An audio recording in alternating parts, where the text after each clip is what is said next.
Good evening, welcome, and thank you for joining us tonight. I'd like to thank our lecture sponsors, Peter and Ruth Nunn, and Quick Stop Pharmacy. On the seats you'll find comment cards, so please take a moment and jot down your thoughts. Our upcoming events include a Primitive Hall Historic House Tour, and that's on Friday, April 17th.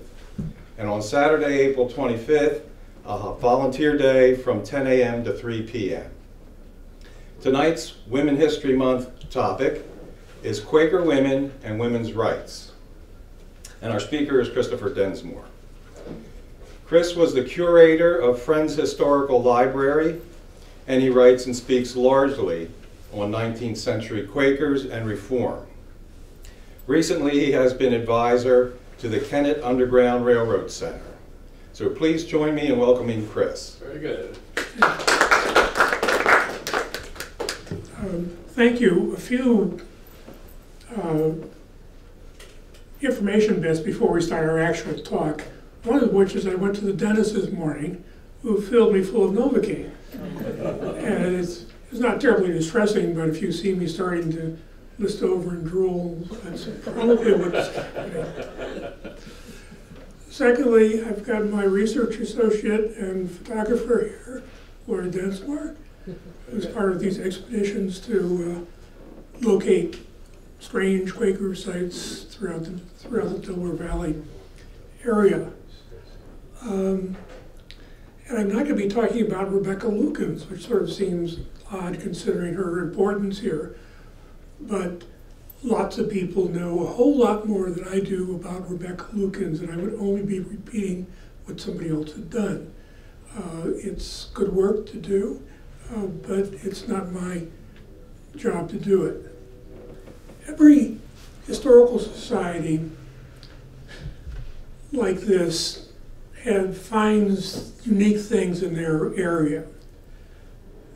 The Chancellor Historical Society proudly will show you their tavern, and the gate the bartenders stand behind was a little different than other gates in colonial America. But it was real famous because no one had a gate that looked exactly like that. One of the things that's very interesting about living in Chester County, particularly with my interest in Quakers, is there are lots of sites around here, and there are some things that argue are definitely unique and very, very important for our country, and particularly for the women's rights movement. Something like the women's park in Seneca Falls, and I guess there are about 4 buildings now you can look at.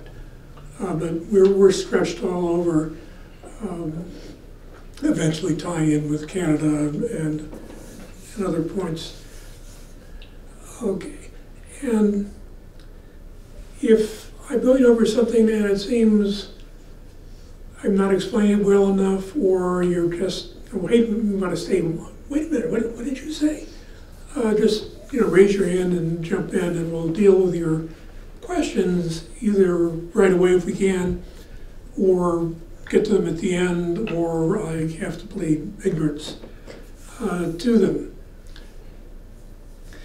Now, the whole history of women in the Religious Society of Friends is quite interesting. It's going back to 1647. George Fox, who becomes one of the leading voices for Quakers, is a young man. He's traveling around and he's seeing all these religious sectarian groups like the Muggletonians, the Fifth Monarchy men, the Levelers, the Diggers, the Presbyterians, they're all there, and they each have a different remedy for what he needs to do. Eat more beans, drink more water. There's one group he came across that professed that women had no souls, no more than a goose. George Fox knew his Bible quite well, and there's a part where Mary talks about her soul, so obviously they were wrong. But he travels along later to the sort of the north of England, and he runs into a group of seekers, so-called, and they are sort of led by a woman named Elizabeth Houghton. And Fox sort of looks at them, and they look at him, and they have a big discussion, and they decide, hey, you know, we're really the same thing. So, you know, your house is my house is your house. And so Elizabeth Houghton became a traveling Friends minister up until her late 70s. Very important person in early Quakerism. But it wasn't so much that somebody discovered something, as sort of Fox kind of coalesced people together. That you look like us, well, let's come over here and talk. And you look like, maybe I should stay away from you, but it was a very interesting time period. But this group that he meets in the north of England have women ministers, Elizabeth Houghton being the most famous of them. Women can speak in meeting. Women could be declared women ministers. Women can speak in meeting. Women could be elders and overseers. There's no distinction. And in some ways it's rather strange that here's this very radical step of empowering women, but there's no record of anybody having any problem with it. It's just like, no, we do it. It just looks natural. I mean, the first one I ran across is Elizabeth Houghton, and she seems quite good. So there we go. Margaret Fox Fell will in the late 1670s write a book called Women Speaking Justified, but you know, the movement had been around for 15 years at that time, and Elizabeth Fell was certainly quite a public person. She had also gone to prison at least 8 times for an aggregate of 4 or 5 years. And she was unafraid to do so, because if you're going to throw me in jail for being a Quaker, well, I am a Quaker, so you could improve the menu in the prison cafe, but you know, there I am. Chester County becomes a very interesting place. Like I said, we can try to make the point that it is a unique place particularly in women's rights. In 1832, there was organized in the schoolhouse at Homeville, or one of the meetings further down in Lancaster, the Clarkson Anti-Slavery Society. It was named after Thomas Clarkson, the great British abolitionist who worked extensively with Quakers. And his book on the Society of Friends is probably one of the best things that's ever been done. He was sort of not a Quaker, but he was so intimately connected with them that he was giving a fairly accurate story, but from somebody who was also an outsider perspective.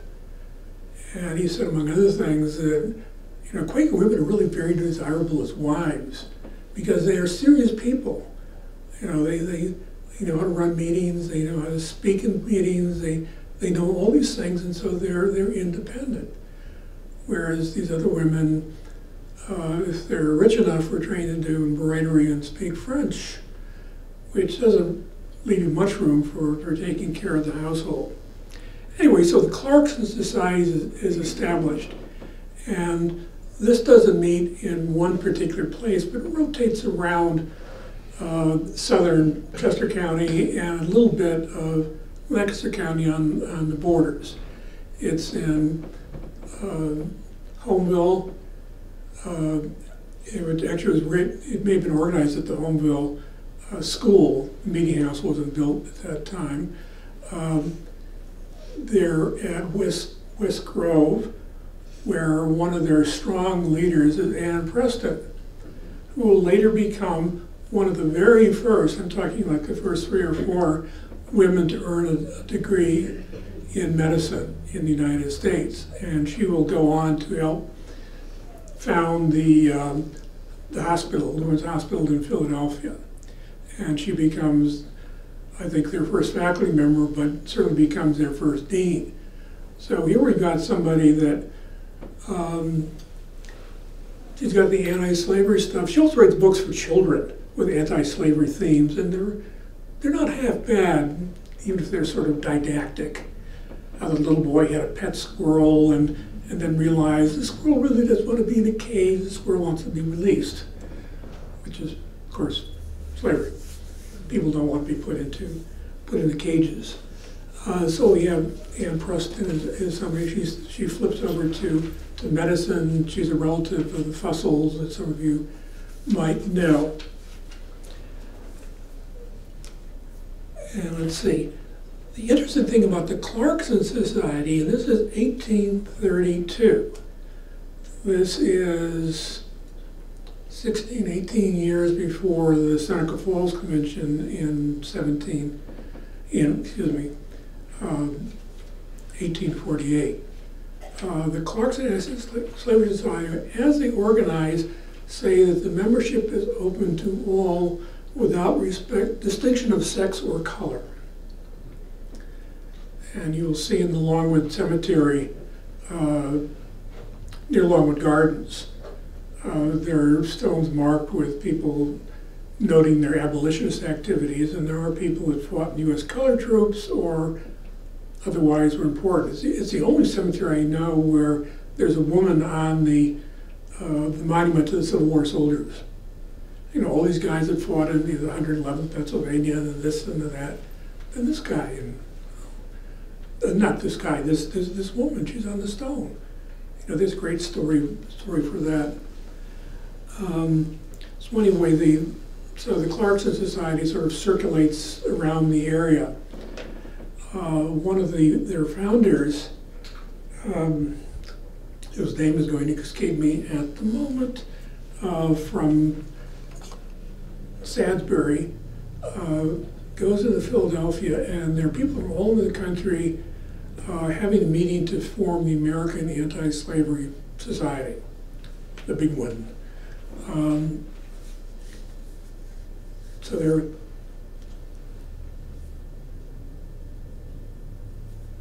So there they are, and nobody thinks to have women in this group. You know, it doesn't occur to them. I mean, they say as much. Some people, 30, 40 years later want to put some women into their Declaration of Sentiments as having been founders. Because this fellow from Salisbury had to get back to attend to his plowing or some other thing, goes to the house where Lucretia Mott and about 3 other Quaker women are having tea, whatever. While the men are off doing their thing, not thinking anything about it, not thinking this is a terrible thing to happen to us, but this guy drags them over to where the people are waiting to form the American Anti-Slavery Society, and of course Lucretia Mott, who was an extremely intelligent person, extremely well-read in scripture, just has to do some editing. It would be better if you put those 2 words a little later in the statement, and they're accepted. So she not only attends, but she has a small bit in writing the Constitution of the Pennsylvania American Anti-Slavery Society. And then she goes on to found the Philadelphia Female Anti-Slavery Society. So no thought in 1832 about making a difference.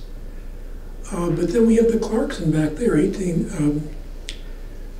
year before the American Anti-Slavery was found, they've already come to a position that women should be in our group. Now, the documentation is a little hard to find. There are some records of the Clarkson at the Chester County Historical Society. There's some newspaper reports in the Pennsylvania Freeman and other publications of the era. So I can't find lists of members, but I can find after about 1834, lists of the officers.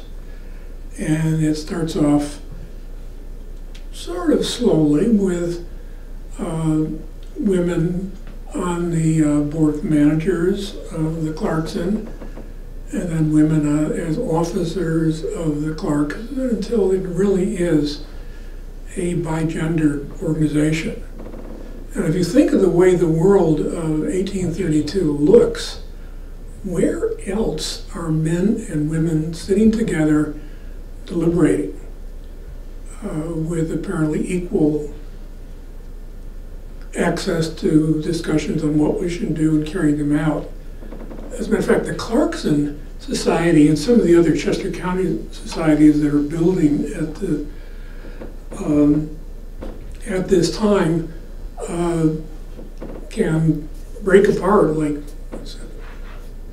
some animal king, a salamander. You know, you take the salamander's tail falls off, it can grow another one.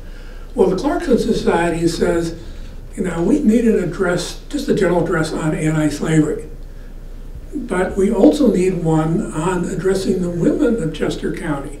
And so, okay, all women, Clarkson over there, we need an address to address women's issues. You know, they write it. They're not, men are not presuming to write that address. And they'll do this a number of times.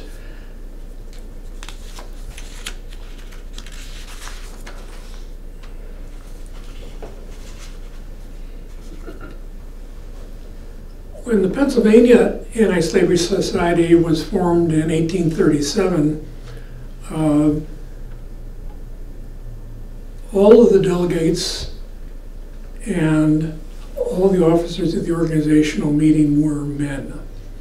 But by this time, people had sort of caught up on the issue of, you know, how can we be so egalitarian when we're depriving ourselves of the input of, you know, half of the world.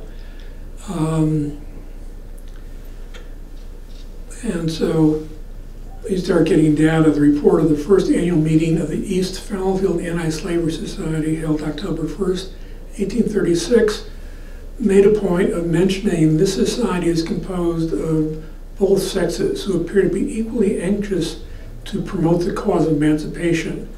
And I think I may justly add, equally active in endeavors to do so.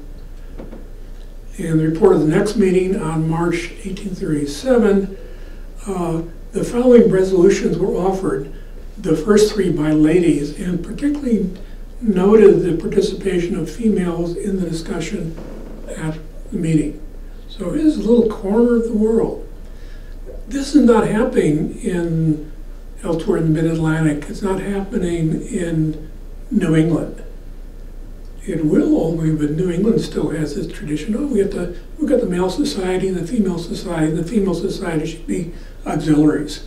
They can do a great job, you know, collecting money and sewing quilts and whatever else those strange things that women do. I think I'm going to do a little bit on sort of a Quaker structure. And it's very nice that we've got two sides here. Not in conflict, I hope, but and so if you go into most traditional Quaker meeting houses, there is a range of seating on one side and then the other. One's for men and one is for women. Now, these days, probably the first reaction of most people is, what are we doing segregating the women? Well, if you go back to the world at that time, we were under the English common law. William Blackstone wrote about the law on persons, and he basically said, literally said, that a married woman has no person under the law. The husband owns everything, decides everything, you know, he is it. So you're not persons. We don't have to, it's just women, we don't have to listen to them, maybe let them sit in the back row or something if they're really interested, but they're not persons. You know, and here's the anti-slavery movement getting going with substantial numbers of women who can act as persons and are fully intending to do so. So anyway, so the meeting day, third day and first day, people pile into the meeting house, and the men go one way and the women go the other way. One of the reasons I think this happens is not a segregation that you would think, but if you don't split up like that, vestiges of the common law might sort of take you in hand, with men being totally familiar with mansplaining and other being in charge. But you put them aside and say, we have a business meeting and we put down the shutters in the middle, and you decide, but your husband is not sitting beside you saying, honey, I don't think that way. You know, we are on this position. You know, we love slavery, or whatever it happened to be. So by the spring of 1837, if not earlier, there were these little local anti-slavery societies popping up. East Fallowfield, Euclid, Canada Anti-Slavery Society, always in Chester County and always with women in officers. And of course, Fallowfield is the meeting right up the hill in Ursuline.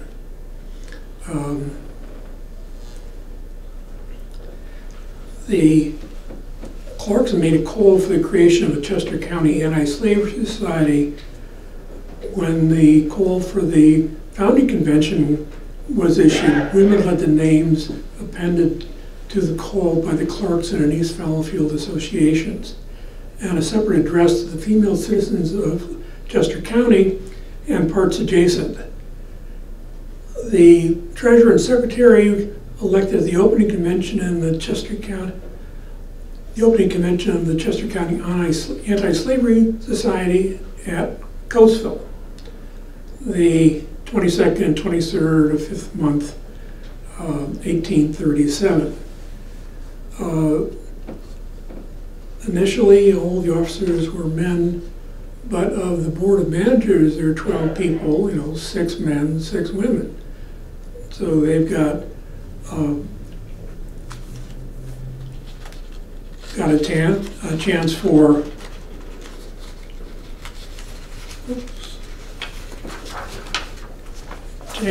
independent acts. Okay, going back to the meeting house, we've got, you know, men and women doing the meeting. There also is up here a facing bench is raised a little bit, and meetings could and often did say, this person is spiritually minded, this person is theologically grounded, this person makes sense.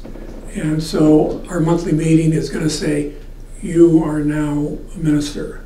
It's a little more complicated than that, but there it is. You know, it requires no formal theological training.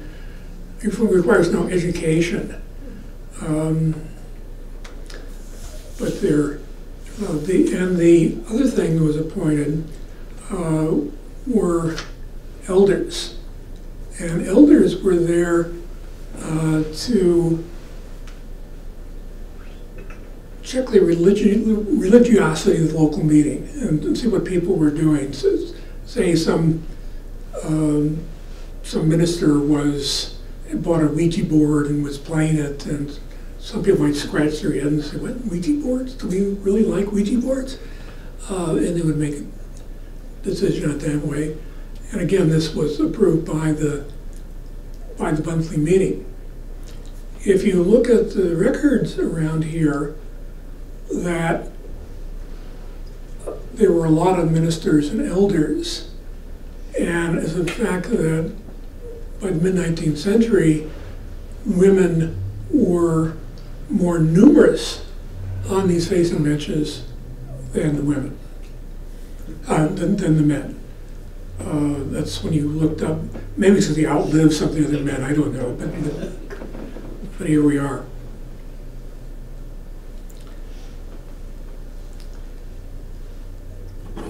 So you can see that the regional approach we're taking, it's tied in by lots of certified, authentic Underground Railroad locations, houses, meeting houses. And I keep talking about Quakers because there was a study done a few years ago on the Underground Railroad in Chester County with a long list of all the people that they identified as being there, of about 103 people, of which 80 plus were Quakers and another 5% were African Methodists. And for some reason, when you find an African Methodist church, like up in Fallowfield, not the one that's still being used by some Holiness Church, though that sits on a spot where Meeting House used to be.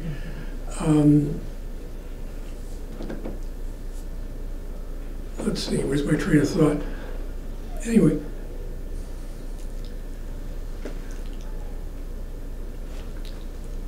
So in 1852, we're moving along, women throughout Pennsylvania, from the Pennsylvania Anti-Slavery Society down to the local societies, they were all men and women except for the female Anti-Slavery Society, which was kept up in Philadelphia.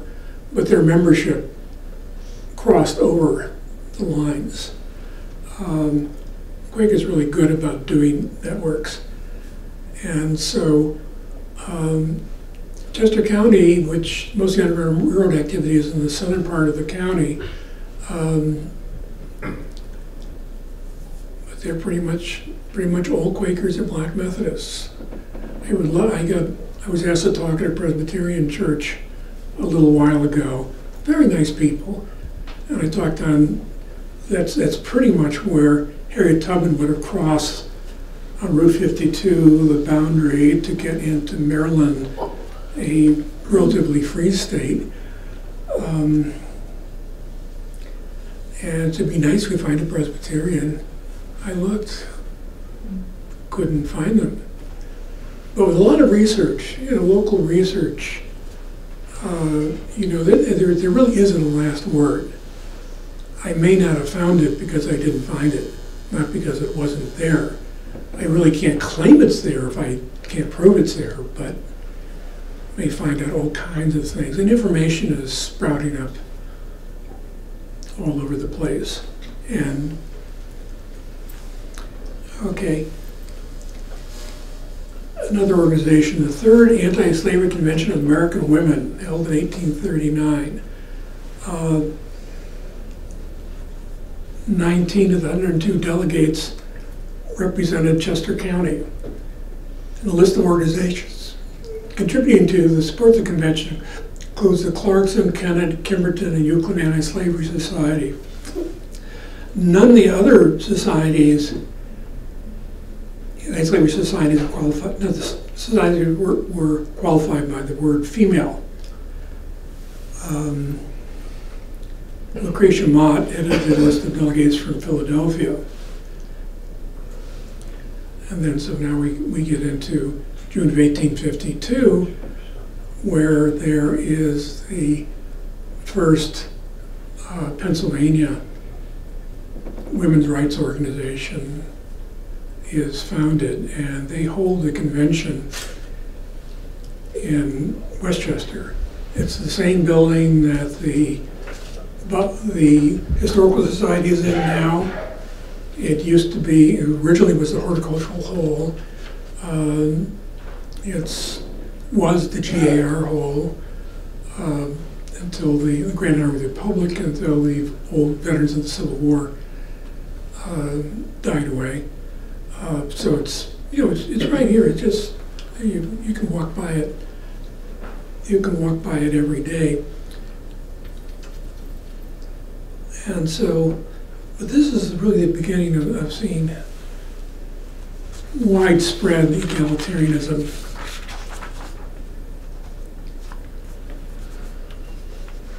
And we're still talking in about 10 years before the supposed first women's rights conventions held in Seneca Falls.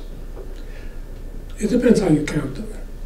Seneca Falls has a great claim to being what it is, but in fact, by then there were other organizations on the line. Abby Kimber represented the Kimber Anti-Slavery Society. A.W. Johnson. The delegates were 2 women and 2 men. Chandler Darlington and William Jackson, who had served with women as officers of the Chester County Anti-Slavery Society in the 1830s.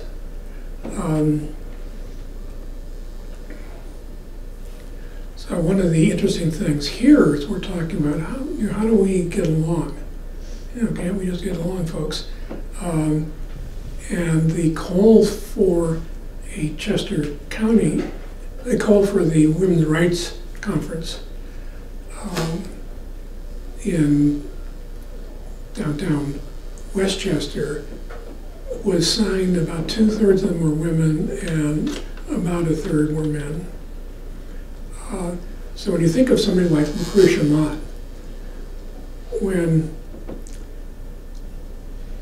there used to be a book printed by her granddaughter or grandniece of the life and letters of James and Lucretia Mott.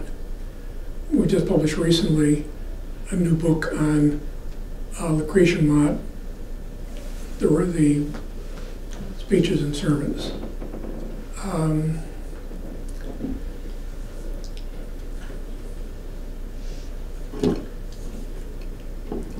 Getting kind of dry.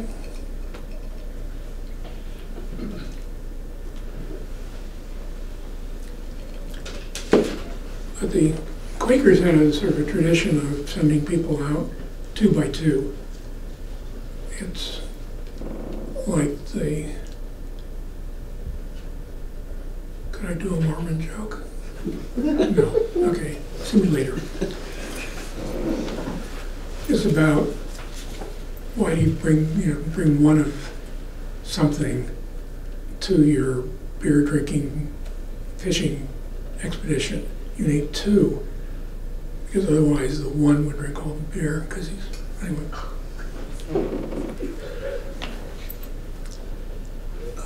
Let's see.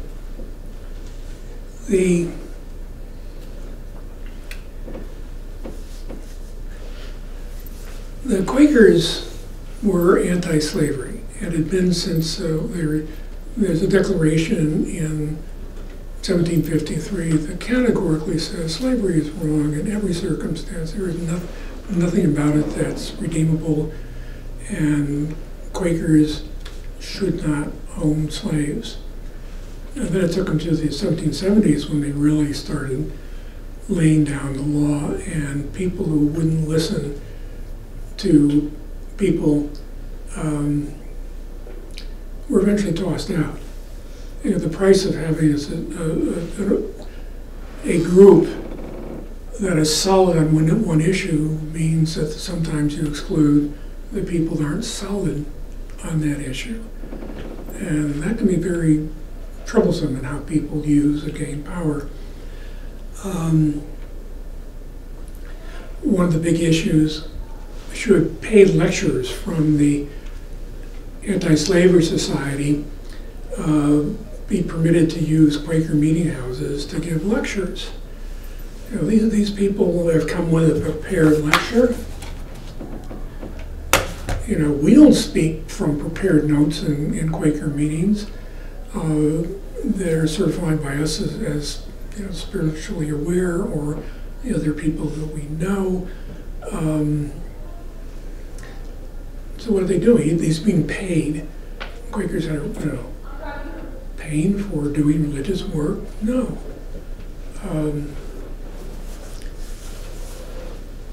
So that's some years ago. One of the people traveled around was Abby Kelly Foster from New England.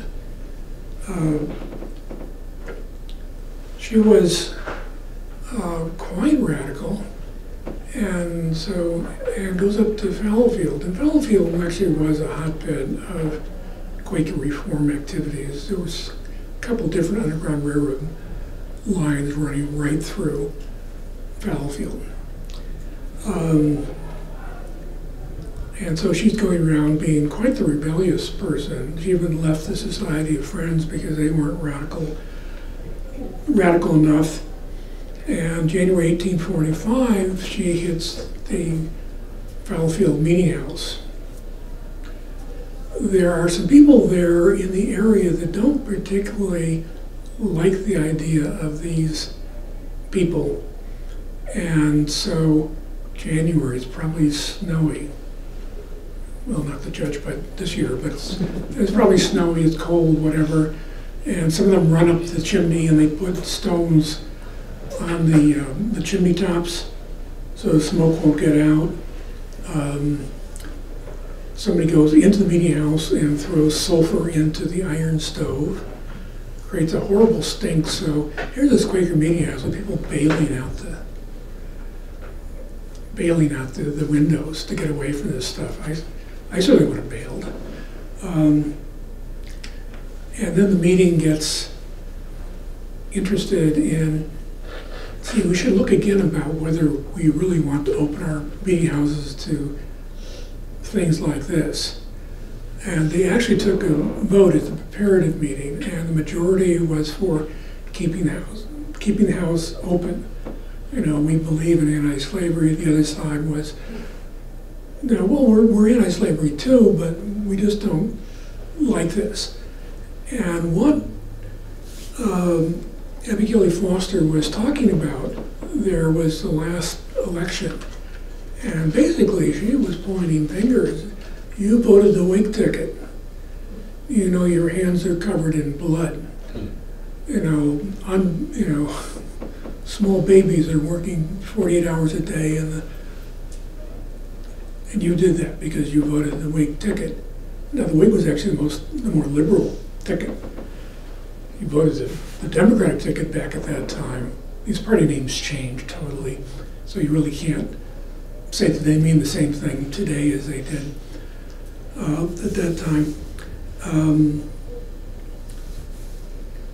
So what did the meeting do? Well, we got a bunch of people that don't like this idea of still meeting, and so somebody had the bright idea. Well, there's a little piece of land right next to the meeting house, and let's build that as a hall that's open to everybody.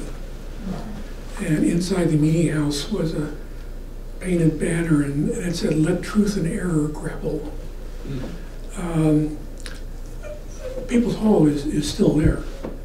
It's right up where 82 comes into Ursulden on the north side, I guess.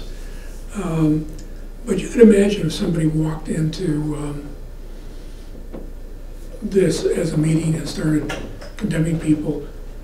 You're a terrible person. You voted for Obama. Don't you know he's the commander-in-chief of the United States Army?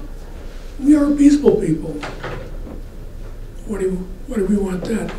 Because once you enter the room of politics, you get all this room for adjusting and working for reality. If you can hold on to your sectarian principles, not so much.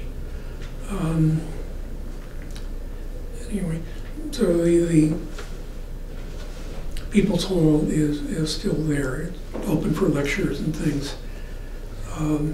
I think still gets an interesting crowd, though I've never actually been to one of their sessions. In 1853, going back to this first women's convention, one of the people there was named Oliver Johnson, and he was a radical of the radicals. And somebody at the end of the convention said, Albert Johnson is going to speak tomorrow, first day, at the Friends Meeting House in Marlborough. Well, this didn't sit well again with the conservatives. You're announcing a lecture that you have read out before. This guy's a hireling. People pay him for doing this. And so there ensued the Marlborough riot, just to follow the Fallowfield riot. At least Fallowfield jumped out of the window. Marlborough was, they came in, everybody sat down. After a while, Albert Johnson raised to speak, something about Jesus, and one of the elders at the other side saying, sit down, you are not in unity with us, you're not a friend. So he sits back down. Other people sort of prod him to stand back up. So he stands back up and tries to continue his message, and there's just a whole lot of turmoil, and people are walking out of the meeting house and finding, because neither side can understand what's going on. They actually arrest Oliver Johnson and I think 3 other Quakers for disturbing a religious meeting. Of course, that really depends on whether you think Oliver Johnson represents a Society of Friends or somebody else does. And they throw them all into jail at the, actually, where was the trial? Oh, down in Westchester at the courthouse. They toss them all in the jail at the Westchester courthouse. Oliver Johnson is this time the editor of the National Anti-Slavery Society, and says, folks, I really do have to get back to my editorial work. That's important. So I'm going to pay my fine, and good luck. Somebody else paid the fines for the whole rest of them. You just sort of walked into the police office and said, $5 a piece, here's 15, have a nice day. And no one actually written down who paid the money. The suspicion has always been that the more conservative Friends who were sort of responsible for getting this thing going with Oliver Johnson were just sort of ashamed of themselves. How can Quakers go around representing the Society of Friends and being people who've thrown some of our brethren in the prison? So they stopped that. What's left, in 1853, at the old Kennett Meeting House, there's a group founded called the Pennsylvania Yearly Meeting of Progressive Friends. And for the first year, they meet in the same meeting house with the Exide Friends who had control of it. The next meeting, people from the meeting said, we don't think it's proper for you to be here, and so they meet somewhere else. And then they build a large, fine meeting house, which you will see at the entrance to Longwood Gardens. You've got to go in their little barn, find the cemetery at the top of it. There's a building that's now the Chester County Tourist Bureau. It's filled with exhibits. You don't get much of a sight inside of what it looked like on the inside, but you got great shots of what it looked outside. There's a picture of them all meeting 1865, I think, and William Lloyd Garrison is there, Oliver Johnson is there, just a whole range of people in addition to the local people. So when we talk about these people, it's, there isn't one person who did one thing, got up in the cafeteria and said, no more dead hot dogs, and it rumbles around from this. This is a lot of people who were thinking about this thing and what we can do, and got together and made the solutions good. So People's Hall, yes. The Longwood Gardens meeting house is really a larger version of the meeting house at Fallowfield. You know, much more attention was done on it. And to see I think we're going to make 2 more points and then we can get to questions or discussion or have a Pepsi or whatever. Could I ask you to raise your voice a little bit? Yes, certainly. Thank you.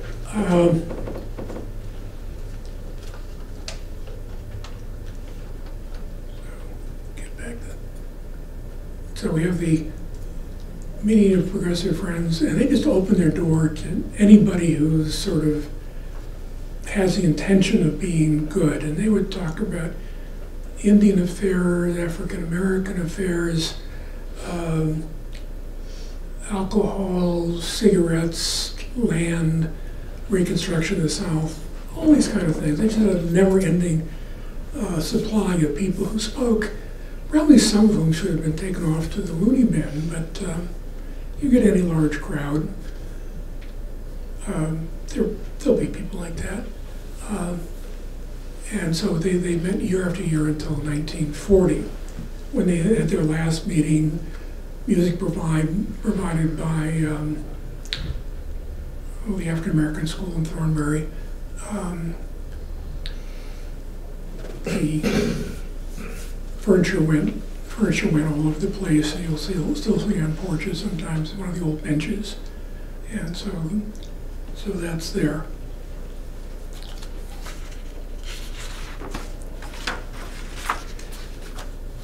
So important things happen there. They happen here and around the area. If we were going to take a bus trip, which the Kennett Underground Railroad Center does offer, and if we tried to drive around and hit all the spots of the anti-slavery movement, we would be there for 3 or 4 days. You know, we'd just be traveling around. Very, very important sites. And a lot of African American history is there. Unfortunately now represented mostly by defunct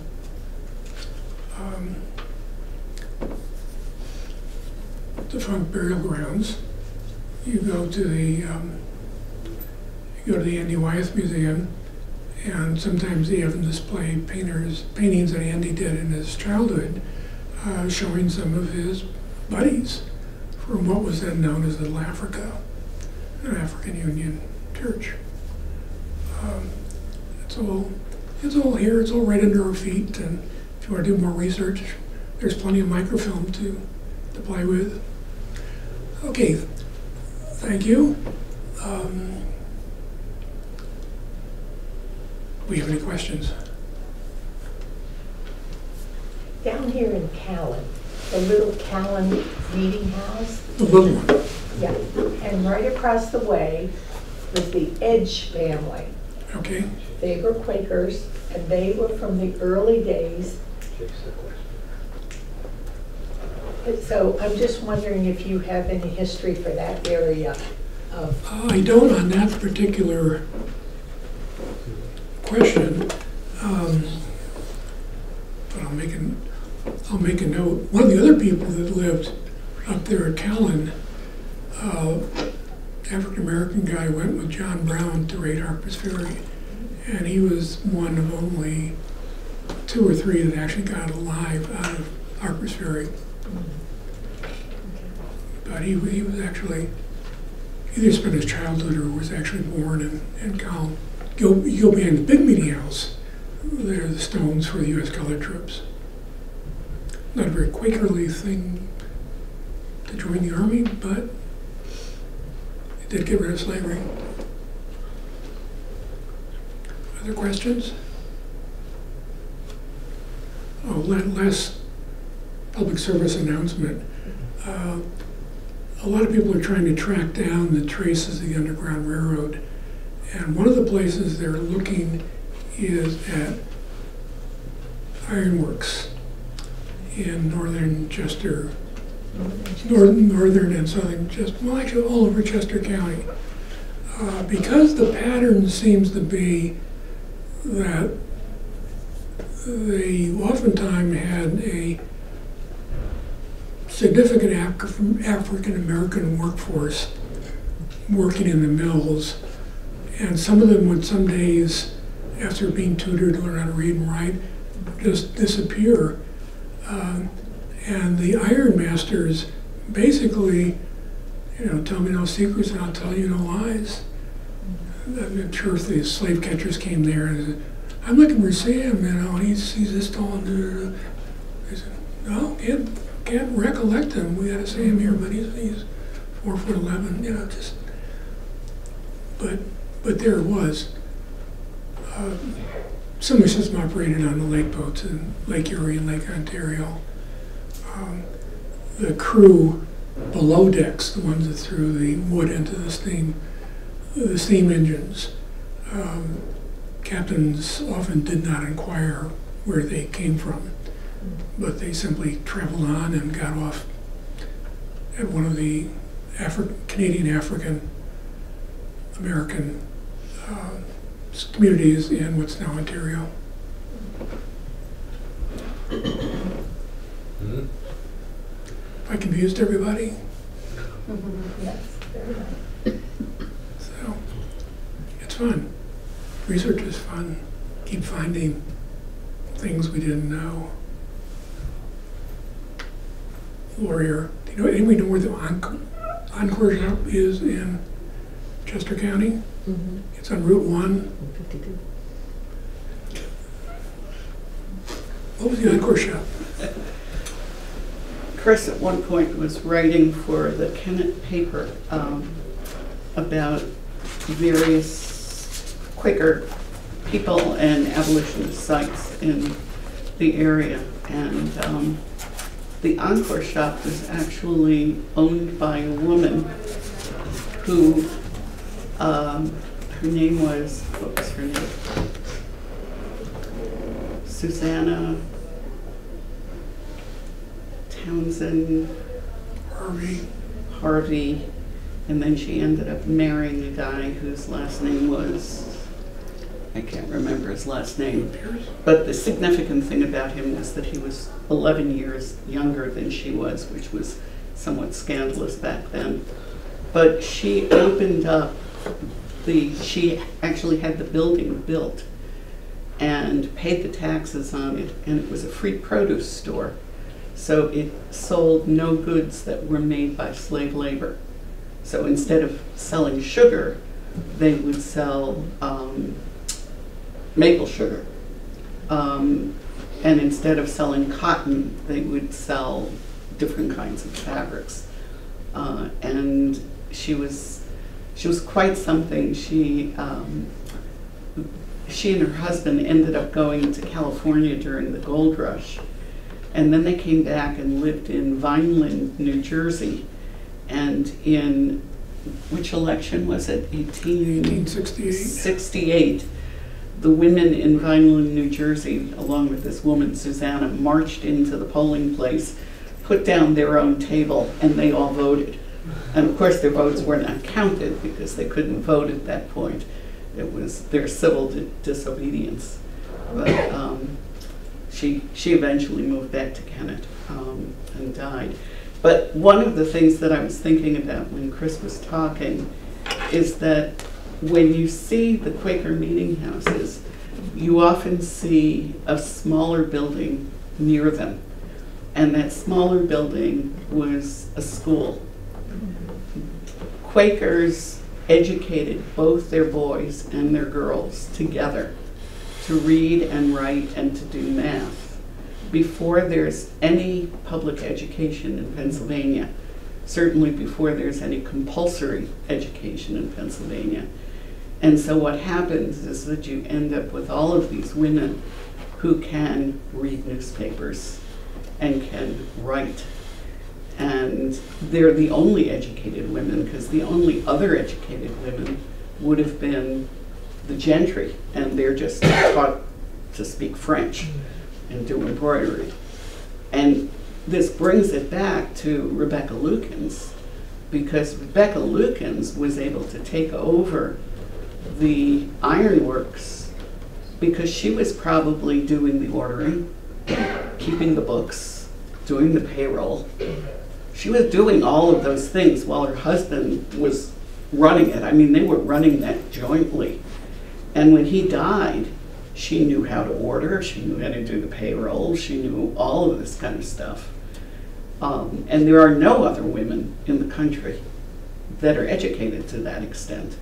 So you end up with all of these Quaker women, which we commonly call uppity Quaker women, that are educated, and no one else is educated to that extent. So. Thank you.